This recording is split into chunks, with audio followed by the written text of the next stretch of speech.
আজ চলে এলাম মঙ্গলাহাটে। নমস্কার বন্ধুরা, মমির আর একটি নতুন ব্লগে তোমাদের সকলকে স্বাগত জানাই।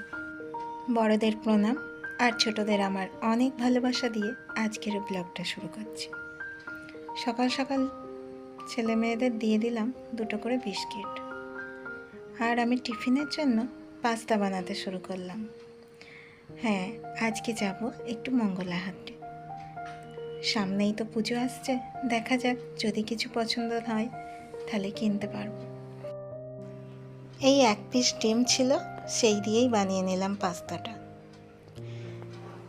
একটু গাজর, পেঁয়াজ, রসুন কুচি দিয়ে ডিম দিয়ে ভালো করে ভেজে পাস্তাটা বানিয়ে নিলাম। চলো তোমাদেরকে সঙ্গে নিয়ে আজকে মঙ্গলাহাটটা ঘুরে আসি। আমাদের এর বাবা মঙ্গলাহাটে একদম নিয়ে যেতে চায় না, কারণ ওখানে ওই পকেট মার প্রচণ্ড বেশি। আর সত্যি কথাই, আমি মেয়েকে নিয়ে স্কুলে যেতাম, 2জন বন্ধু আমাদের, তারা একদিন বলছে যে মঙ্গলাহাটে গেছিলাম, এই রকম ব্যাগ কেটে আর ভিতর থেকে পার্সটা বের করে নিয়েছে। তা ওই ভয়েতে না অনেকেই যায় না। ময়দানে স্কুলে যাচ্ছে অথচ মঙ্গলাহাটে যায় না, বিশেষ করে এই পুজোর সময়তে, কারণ এই সময় প্রচণ্ড ভিড় হয়। স্কুলে গেলে দেখতে পাই সকাল থেকেই এত ভিড় হয়, আমরা তো ভয়ে যাই না।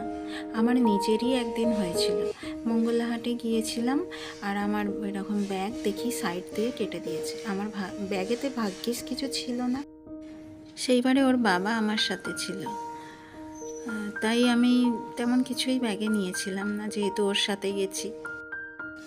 তো চলো, আজকে ইচ্ছা হলো একটু যাই, দেখাই যাক কি হয়। তোমরা সঙ্গে থাকো।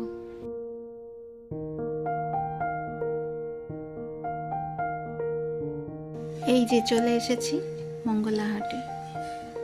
দেখো কত জিনিস চারিদিকে বিক্রি হচ্ছে।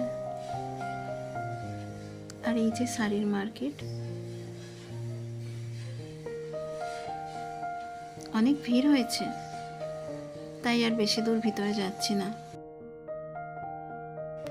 ভিডিওটা তোমাদের কেমন লাগছে অবশ্যই একটা কমেন্ট করে জানিও। যদি ভালো লাগে তো একটা লাইক করে দিও, চ্যানেলটা সাবস্ক্রাইব করে আমার পাশে থেকো। কী কী কিনলাম তোমাদের অবশ্যই দেখাবো, আমার সঙ্গে থেকো। অনেকটা বেলা হয়ে গেছে, চট করে বাড়ি এসে তাড়াতাড়ি রান্না বসাচ্ছি। ওর বাবা এনেছে ইলিশ মাছ, তাই বেগুন দিয়ে একটু ইলিশের ঝাল করব, আর এই ইলিশের মাথাটা দিয়ে একটু পুঁই শাক করবো, কুমড়ো, কচু আর আলু দিয়ে। তো আজকে ভিডিওটা এখানেই শেষ করছি। ভিডিওটা তোমাদের কেমন লাগলো অবশ্যই কমেন্ট করে জানিও, ভালো লাগলে একটা লাইক দিও। আবার দেখা হবে তোমাদের সঙ্গে পরের নতুন ব্লগে। তোমরা ভালো থেকো, সুস্থ থেকো, আমার ভিডিও দেখতে থাকো। আজকের মতো এখানেই বিদায় নিচ্ছি।